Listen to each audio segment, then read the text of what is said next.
Hello everyone, this is the last video for your root locus. Okay, जिसमें हम last point discuss करने वाले हैं। और लास्ट पॉइंट क्या है अपना? लास्ट पॉइंट है एंगल ऑफ अराइवल। ठीक है, ये देखो क्या है, कब निकालने की जरूरत पड़ेगी इसको भी देखो। आप देखो, अगर मान लो मेरे पास एक क्वेश्चन है, the question is like this. Let's say अब मैं ऐसा करता हूँ, लास्ट वाले क्वेश्चन को रिवर्ट कर देता हूँ। एंगल ऑफ डिपार्चर जब अपन ने निकाला तो अपने पास GSHS क्या था, या मैं एक नया क्वेश्चन ले लेता हूँ। Let's say K S square plus 1 upon S plus 1। Let say मैंने ये बना लिया। ठीक है, देखो इसके लिए पोल जीरो पैटर्न बनाते हैं। इसके लिए पोल कहाँ पे है? ओरिजिन पे है। एक पोल -1 पे है। ठीक है, दो पोल हो गए। जीरो कहाँ पे है? जीरो के लिए आप इसे सॉल्व कर लो। S square plus 1 equal to zero, S square equal to -1, S is equal to plus minus of root of -1, sorry. So S is equal to plus minus of iota. ठीक है, ये मैं प्रॉपर बता रहा हूँ ताकि जो स्टूडेंट पहली बार अगर इसको रूट लॉकस को पढ़ भी रहे हो तो आप एक बार इसमें कंफ्यूज ना हो। ठीक है, तो ये अपने पास एक जीरो तो कहाँ आ गया? आयोटा पे, और एक जीरो कहाँ पे आ गया? माइनस आयोटा पे। ओके, ये इसका पोल जीरो पैटर्न आ गया। कहाँ पे एग्जिस्ट करेगा, कहाँ पे नहीं? रियल एक्सिस पे देखते हैं हमेशा। ये मैं दोबारा बार बार हर एक, जैसे मुझे यहाँ पे सिर्फ एंगल ऑफ अराइवल निकालना सिखाना है। एंगल ऑफ अराइवल को बोला जाता है theta A. Okay, A for arrival. मैं फिर भी मैं जो बता रहा था अभी कि मैं बार बार आपको पूरा सिखा रहा हूँ ताकि आपकी थोड़ी प्रैक्टिस भी होती रहे। जो स्टेप्स हम कर चुके हैं वो बार बार हर क्वेश्चन पे हम रिवाइज कर लें। देखो यहाँ पे एग्जिस्टेंस की बात करते हैं। पोल निकाल लिया, जीरो निकाल लिया। अच्छा, एक और चीज देखो, दो पोल है, दो ही जीरो है, यानी यहाँ पे मुझे यहाँ पे एसिम्पटोट निकालने की जरूरत है क्या? नहीं है, क्योंकि नंबर ऑफ पोल और नंबर ऑफ जीरो इक्वल है। तो मुझे कोई angle of asymptote, centroid, this that निकालने की जरूरत नहीं है। ठीक है, वो पॉइंट यहाँ पे नहीं निकलेगा। सबसे पहले मैंने निकाले ओरिजिनेशन पॉइंट, टर्मिनेशन पॉइंट। इसके बाद फिर मैं निकालूंगा यहाँ पे एग्जिस्टेंस। आप रियल एक्सिस पे देखो, इस पोल के इधर देखो, यहाँ पे एग्जिस्ट। इसके इधर दो पोल है, यहाँ पे एग्जिस्ट नहीं करेगा। इस पूरी रेंज में एग्जिस्ट करेगा, इसके इधर राइट साइड में एग्जिस्ट नहीं करेगा, यहाँ पे एग्जिस्ट करेगा। अब मुझे साफ समझ में आ रहा है, ये यहाँ पे ऐसे मिलेंगे, ऐसे निकलेंगे। यहाँ पे एक ब्रेक पॉइंट होगा इसका, वो मैं नहीं निकाल रहा अभी। ठीक है, ब्रेक पॉइंट आप निकाल लो इसका। इसके बाद इसको फाइनली इस पे जाना है और इसको फाइनली इस पे जाना है, क्योंकि जीरो पे ही टर्मिनेट होंगे। ठीक है, अब ये यहाँ पे इस पे चला जाएगा, ये इस पे। बट अब देखो, जो मैं बताना चाह रहा हूँ, जब इस पे टर्मिनेट होने जाना है, इस पॉइंट से निकल के, इस पॉइंट से निकल के, ये इधर से आया, ये इधर से आया। ठीक है, ये इधर से आया, तो ये तो ऐसे भी जा सकता है, ऐसे टर्मिनेट हो सकता है, ऐसे आ सकता है, इस पे ऐसे शार्प जा सकता है। तो ये कौन सा एंगल फॉलो करेगा? देखो, इसके लिए एंगल ये है। अगर ऐसे होता है तो, ऐसे आता है तो एंगल ये है, ये वाला एंगल है। ऐसे आता है तो ये एंगल है। अलग अलग एंगल है सब, हर एक के लिए अलग अलग एंगल बन रहा है। एंगल आप समझ रहे हो ना? अगर मान लो ऐसे आया है तो ये एंगल है, अगर मान लो ऐसे आया है तो ये एंगल फॉलो किया, तो एंगल अलग अलग है। तो ये एंगल कितना है आप समझ रहे हो ना? तो बेसिकली एक और चीज देखो, ये एंगल ऑफ अराइवल कब निकलेगा? आई होप समझ गए हो कब निकलेगा। जब आपके उल्टा प्रोसेस हो जाए। थीटा है सिर्फ कब निकलेगा? जबकि आपके पास में कॉम्प्लेक्स कॉन्जुगेट लोकेशन पे आपके पास क्या हो? कॉम्प्लेक्स कॉन्जुगेट लोकेशन पे जीरो लाई करें। किसके जीरो? ओपन लूप के जीरो जब लाई करेंगे कहाँ पे? कॉम्प्लेक्स कॉन्जुगेट लोकेशन पे, तभी निकलेगा, बाकी नहीं निकलेगा। शुरू वाले क्वेश्चन में हमें जरूरत नहीं पड़ी, जैसे के अपॉन एस प्लस 1 पे, यहाँ पे हमने नहीं निकाला क्योंकि कोई ऐसा जीरो नहीं था जो कॉम्प्लेक्स कॉन्जुगेट लोकेशन पे लाई कर रहा हो। ओके, तो अब इसके लिए निकालना सीखना है। मैं इसका पोल जीरो पैटर्न दोबारा बना देता हूँ। जो हमारे पास क्वेश्चन था, K S square plus 1 S plus 1, pole zero pattern बनाया तो ये आया आयोटा पे, ये आया माइनस आयोटा पे। ये पोल है यहाँ पे -1 पे और एक पोल है ओरिजिन पे। यही हो रहा है। अब देखो, आप इसके लिए निकालना है, पहले तो फॉर्मूला पता होना चाहिए आपको। थीटा ए 180 डिग्री, आपके पास डिपार्चर एंगल का फॉर्मूला था। डिपार्चर एंगल का फॉर्मूला हमने क्या बोला था? डिपार्चर एंगल के फॉर्मूले को हमने बोला 180 degree minus 5p minus 5z। आप इस फॉर्मूले को जस्ट उल्टा कर दो, ये बन गया आपका अराइवल का फॉर्मूला। तो 180 degree minus 5z minus 5p, this is the formula for the arrival angle. Okay, तो देखो अब इसे 5z देखो। पहले 5z क्या होगा? जिस जीरो के लिए फाइंड आउट कर रहे हो, वही जैसे हमने डिपार्चर में किया था, सेम वे में। जिस जीरो के लिए फाइंड आउट कर रहे हो, उस जीरो पे बाकी जीरो कितना एंगल बना रहे हैं। तो ये जीरो है, ये जीरो, ये इस पे कितना एंगल बना रहा है? ऑब्वियसली बात है, 90 डिग्री बना रहा है। इस जीरो पे ये जीरो कितना एंगल बनाया? 90, तो 5z आ गया 90। अब बात करते हैं 5p की। दो पोल है, यहाँ पे दो पोल है। ये पोल इसके ऊपर कितना एंगल बना रहा है? 90। एक और पोल ये भी है, इस पोल का ये 0 डिग्री है, ये 0 डिग्री है, तो ये इसके ऊपर कितना एंगल बना रहा है? इतना। ये कितनी है लेंथ? 1। ये लेंथ कितनी है? 1 आप वही टेन थीटा लगाओ जैसे पिछले वीडियो में लगाया, तो ये कितना आ गया 45 डिग्री। तो 5p टोटल कितना हो गया, इसने कितना बनाया 90 प्लस इसने कितना बनाया 45। तो अब देखो फॉर्मूले में से सॉल्व कर लेते हैं। Theta A this is 180 degree minus 90 degree 5z minus इन दोनों को सम कर दो 135। तो ये कितना आ गया 180 minus 90 minus 45 that is minus 45, और अगर ओवरऑल निकालूंगा तो 225 डिग्री। ओके, तो अब आप खुद देखो यहाँ से इसके लिए निकाला अपन ने, तो 180 में 45 और, तो ये ऐसे आएगा 225, दिस इज 225, और जितना इसके लिए पॉजिटिव होगा उतना ही नीचे वाले, ये इसका 0 डिग्री है, ये इसका 0 डिग्री है, और इसके लिए माइनस 225 जितना इसके लिए पॉजिटिव उतना इसके लिए नेगेटिव, तो इसके लिए हो जाएगा माइनस 225 डिग्री। आई होप ये क्लियर हुआ। ठीक है, तो बस अब ये ब्रांच यहाँ पे इस तरह टर्मिनेट होगी इसको फॉलो करते हुए, और ये ब्रांच यहाँ पे इस तरीके से टर्मिनेट होगी। आई होप ये चीज़ आपको अच्छे से समझ में आ गई हो। ओके, देखो ये था last point angle of arrival. इसकी ज़रूरत कब पड़ने वाली है, जब जीरो कॉम्प्लेक्स कॉन्जुगेट लोकेशन पे हो। ठीक है, और इसके पिछला था डिपार्चर एंगल, जब वो कब निकलेगा, जब पोल हो कॉम्प्लेक्स कॉन्जुगेट लोकेशंस पे। ओके, ये था आपका कंप्लीट रूट लॉकस। अब एक लास्ट में आपको बस पॉइंट बता रहा हूँ, उसके बाद आपका रूट लॉकस का थ्योरी पार्ट कंप्लीट है। बताने को इसमें अभी बहुत कुछ है, लेकिन आप न्यूमेरिकल सॉल्व करोगे उससे बहुत कुछ सीखने वाले हो। न्यूमेरिकल्स के थ्रू मैं बचे हुए पॉइंट्स बताऊंगा। ठीक है, ऐसा कोई रूल नहीं बचा है, लेकिन आप किस तरह इसके रूल्स को ऑब्जेक्टिव क्वेश्चन के लिए शॉर्ट ट्रिक में शॉर्ट ट्रिक की तरह यूज़ कर सकते हो। आप जब डाउट्स पूछोगे मैं आपको डाउट्स के वीडियोस में बताऊंगा कि किस तरह आप इससे फर्दर किस तरह इन रूल्स को ऑब्जेक्टिव क्वेश्चंस के लिए यूज़ कर सकते हो। ओके, देखो लास्ट पॉइंट जो मुझे आपको बताना है कि राउथ हर्विट्ज जो हमने पढ़ा था उसकी ज़रूरत कब पड़ती है इसके क्वेश्चंस में, रूट लॉकस के क्वेश्चंस में राउथ हर्विट्ज के कंसेप्ट को लगाने की ज़रूरत कब पड़ जाती है, ये आप समझो। ठीक है, ये इंपॉर्टेंट है, ध्यान से समझना। सपोज करो मेरे को दे रखा है GSHS is equal to K upon SS+1 and S+2। Suppose मुझे ये दे रखा है। ओके, देखो हमें इसका रूट लॉकस बनाना है। ठीक है, तो हमने क्या किया, पहले पोल की लोकेशन फाइंड आउट की, ओरिजिन पे -1 और -2। एग्जिस्टेंस में बता चुका हूँ इसके लिए, यहाँ पे एग्जिस्ट करेगा, यहाँ पे एग्जिस्ट नहीं करेगा, यहाँ पे एग्जिस्ट करेगा, यहाँ पे एग्जिस्ट नहीं करेगा। ठीक है, आप इसके लिए इसके पोल हो गए, 0 निकल गए, 0 तीनों इनफाइनाइट पे बैठे हुए हैं। आपने क्या निकाला, और आपने निकाला सबसे पहले आपने पोल था निकाल लिया, 0 निकाल लिए।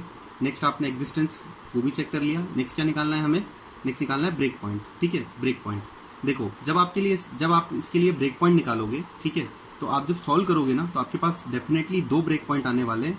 आप सॉल्व करना इसे, एक ब्रेक पॉइंट आएगा आपके पास में, आई थिंक मुझे जहाँ तक याद आ रहा है -0.45, और एक ब्रेक पॉइंट आएगा आपके पास में -0.45, और एक आपके पास आ जाएगा -1.5। ठीक है, मैं इन्हीं रेंज में आएगा, तो इसलिए मैं अप्रॉक्स वैल्यू ले रहा हूँ। ठीक है, इसके लिए जब आप k की वैल्यू निकालोगे, k की वैल्यू, तो इसके लिए k की वैल्यू सपोज आपके पास में आ जाएगी 1/2, और इसके लिए k की वैल्यू डेफिनेटली आपके पास नेगेटिव आने वाली है। लेट से आपके पास आ गई k की वैल्यू -2। तो आप यहाँ पे ऐसे मत सोचना कि 2 ब्रेक पॉइंट है, ये बहुत इंपॉर्टेंट है, ध्यान रखना। देखो याद करो मैंने k की रेंज क्या बताई थी, k की रेंज ये थी अपने पास में। तो देखो जब भी k की रेंज नेगेटिव आएगी तो ऑब्वियस ही बात है वो ब्रेक पॉइंट नहीं है, वो इनवैलिड ब्रेक पॉइंट है। तो देखो एक ब्रेक पॉइंट तो आया ये -0.5 पे, यानी यहाँ पे इसी रेंज में है ना, और यहाँ पे रूट लॉकस एग्जिस्ट भी कर रहा है, यहाँ पे एग्जिस्टेंस है, यानी ये वैलिड ब्रेक पॉइंट है, ये काउंट होगा। अच्छा, ये वाला जो आया और इसके लिए k की वैल्यू भी क्या आई थी, सॉरी पॉजिटिव, तो इस रेंज में है इसलिए वैलिड है। दोनों तरीके पता लगाने के, या तो आप ये देख लो एग्जिस्टेंस रेंज में है तो वैलिड है, और या k की वैल्यू पॉजिटिव है इस रेंज में है तो भी वैलिड है। या अब दूसरा ये वाला देखो, दूसरा ब्रेक पॉइंट क्या आया -1.5, तो ये कहाँ पे आ रहा है, यहाँ पे, ये तो इनवैलिड लोकेशन पे, यहाँ पे तो रूट लॉकस एग्जिस्ट ही नहीं करेगा, तो ये इनवैलिड ब्रेक पॉइंट है, ऐसे पता कर सकते हैं। अदरवाइज k की वैल्यू कितनी आ रही है -2, इस रेंज के बाहर है, तो दोनों ही पॉइंट्स हमने क्या समझा कि ये जो पॉइंट है ये कैसा है, ये इनवैलिड ब्रेक पॉइंट है -1.5, इसको काउंट हम नहीं करेंगे, ध्यान रखना। हम सिर्फ कौन सा ब्रेक पॉइंट लेने वाले हैं, -0.45 को ही लेने वाले हैं, तो हम सिर्फ इसी को लेंगे। तो यहाँ एक ब्रेक पॉइंट है। ओके, ये भी आ गया, चलो ये एग्जैक्ट नहीं है, आप चेक कर लेना। ठीक है, इसके बाद में ये ऐसे आएगा, ये ऐसे आएगा। इसके बाद आप क्या निकालोगे, इसके लिए ब्रेक पॉइंट के बाद निकालोगे एसिम्पटॉट्स के लिए आप सबसे पहले सेंट्रोइड निकालोगे। लेट से इसका सेंट्रोइड आ जाता है आपके पास में, मैं एक बार हाइपोथेटिकली मान लेता हूँ, लेट से -1.33 आ जाएगा। ठीक है, इसके बाद में अब आपने देखा इसके बाद आपने देखा थीटा, 3 एंगल निकाले, θ0, θ1, θ2, 3 निकलेंगे यहाँ पे। क्योंकि तीनों ही जीरो को टर्मिनेट होने के लिए कहाँ, तीनों ही पोल को टर्मिनेट होने के लिए कहाँ जाना है, तीनों ही ब्रांच को टर्मिनेट होने के लिए 3 जीरो पे जाना है। तो थीटा 0 आप निकालोगे 60 आएगा, थीटा 1 निकालोगे 180 आएगा, और थीटा 2 निकालोगे आप तो आपके पास 300 डिग्री आ जाएगा। ठीक है, यू विल चेक, ये आपके पास अप्रॉक्स ये आ जाएंगे। ठीक है, अब देखो यहाँ पे आपने रखा -1.33, तो यहीं पे कहीं पे लाई करेगा, यहाँ से 60 डिग्री तो ये 60, एक आया 120 तो यहाँ से 120, तो एक ये इधर जाना है, मैं इधर बता देता हूँ, -1.33 लोकेशन है, तो यहाँ से 60, फिर यहाँ से 180 और यहाँ से 300 डिग्री, तो 300 विल बी लाइक दिस। आप 300 बोल दो या -60 बोल दो, -60 एक ही बात है, या तो 300। तो ये 3 एसिम्पटॉट आ गए। ठीक है, मैं इनको अब इस डायग्राम में ऐसे ड्रॉ कर दे रहा हूँ, एक ये आ गया और एक ये आ गया। तो देखो अब आप कंफर्म हो, ये ब्रांच इधर आनी है, ये जो पोल है ये इधर ही जाएगा। अब इसको फॉलो करते हुए इस 180 डिग्री वाली एसिम्पटॉट, इस 180 डिग्री एसिम्पटॉट को फॉलो करते हुए, तो ये चला जाएगा इधर। ओके, और रियल एक्सिस के सिमेट्रिक भी होना है, तो ऊपर तो कहीं जा नहीं सकता।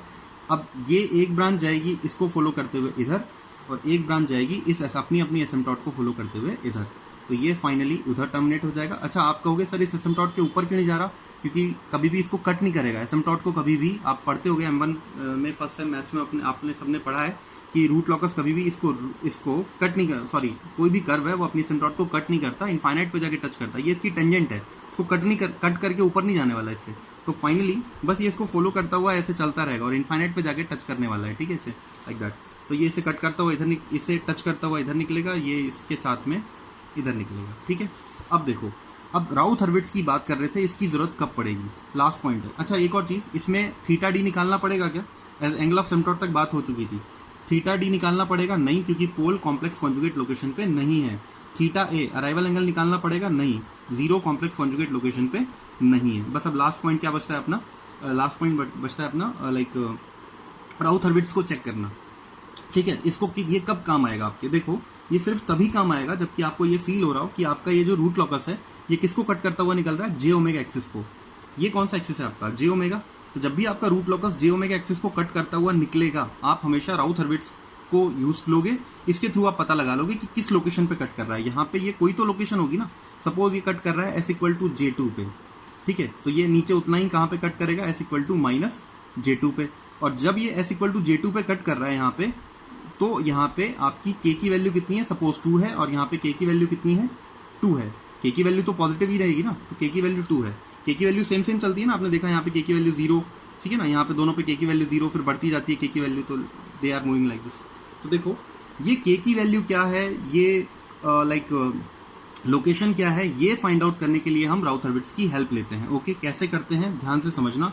राउथ हर्विट्ज में आपने केस जो मैंने आपको क्वेश्चन नंबर 2 करवाया था, याद करो, उसमें हम क्या कहते थे, उसमें हम कहते थे एक कंप्लीट ऑड रो जब 0 हो जाएगी। जिसने ये नहीं पढ़ा है कंसेप्ट, प्लीज पहले राउथ हर्विट्ज पढ़ो, वरना ये पॉइंट समझ में यहाँ पे नहीं आने वाला आपको। हम कहते थे जब एक कंप्लीट ऑड रो 0 हो जाएगी, तो वहाँ पे हम वहाँ से पोल्स की लोकेशन फाइंड आउट कर सकते थे। वही प्रोसेस लगाना है क्वेश्चन 2 वाला ही। देखो क्या करो, सबसे पहले तो ये जो GSHS दिया हुआ है, इसकी कैरेक्टरिस्टिकेशन निकाल लो। राउथ हर्विट्ज के लिए क्या चाहिए होती थी कैरेक्टरिस्टिकेशन, तो सबसे पहले तो 1 + GSHS फाइंड आउट कर लो। इसका जो 1 + GSHS आएगा, मैं यहाँ पे देख पा रहा हूँ, S+1 S+2 + K = 0, ये आ जाएगा। ठीक है, डिनोमिनेटर पार्ट है, उसे मैंने उस साइड सेंड कर दिया। इसको सॉल्व कर लो, सॉल्व करोगे तो आ जाएगा S² + S+2 + K = 0। इसको फर्दर सॉल्व किया तो अपने पास आ गया S³ + 2S² + S² + 2S + K = 0। And finally मेरे पास इक्वेशन आ गई S³ + 3S² + 2S + K = 0। ये मेरे पास आ गया। ठीक है, अब देखो इसके आगे अब मैंने पहले तो 1 + GSHS फाइंड आउट की, इसके बाद मैंने इसके लिए राउथ की टेबल बनाई, S², S⁻1, S⁻0, coefficient put किए 1, 3, 2 और K। यहाँ पे अपन ने यहाँ वाला कोफिशिएंट निकाला, क्या होता है 3 × 2 = 6 - K, सो 6 - K/3, यहाँ पे 0 आया, यहाँ पे आया इस लोकेशन, यहाँ पे 0 आ गया, यहाँ इस लोकेशन पे क्या आएगा, this into this, 6 - K/3 × K minus 0 × 3 0 divided by this, तो 6 - K/3, ये दोनों कैंसिल आउट हो गए, बचा K, यहाँ पे K आ गया। ठीक है, अब आप ध्यान दो, मैंने आपको वहाँ पे सिखाया था जब भी ऑड रो 0 हो जाती है, तो उसके ऊपर वाली रो में जाके हम ये पता लगा सकते हैं पोल कहाँ पे लाई कर रहे हैं ऑक्सिलरी इक्वेशन से। सेम प्रोसेस करना है। ये ऑर्डर जीरो है क्या? यस हो सकती है। किसके लिए जीरो हो सकती है? 6 minus K upon 3 is equal to zero. That is K की वैल्यू अगर 6 हो तो ये ऑर्डर कंफर्म पूरी की पूरी जीरो हो जाएगी। ये तो ऑलरेडी जीरो है तो ये पूरी ऑर्डर जीरो हो जाएगी। अब आप इसके ऊपर वाली इक्वेशन से ऑक्सिलरी इक्वेशन बनाओ ए ऑफ एस, वो क्या हो जाएगी? वो हो जाएगी 3s स्क्वायर प्लस के इंटू एस की पावर जीरो। फाइनली हो गई 3s स्क्वायर प्लस के की वैल्यू पुट कर दो तो अपने पास ऑक्सिलरी इक्वेशन आ गई 3s square plus 6 equal to zero.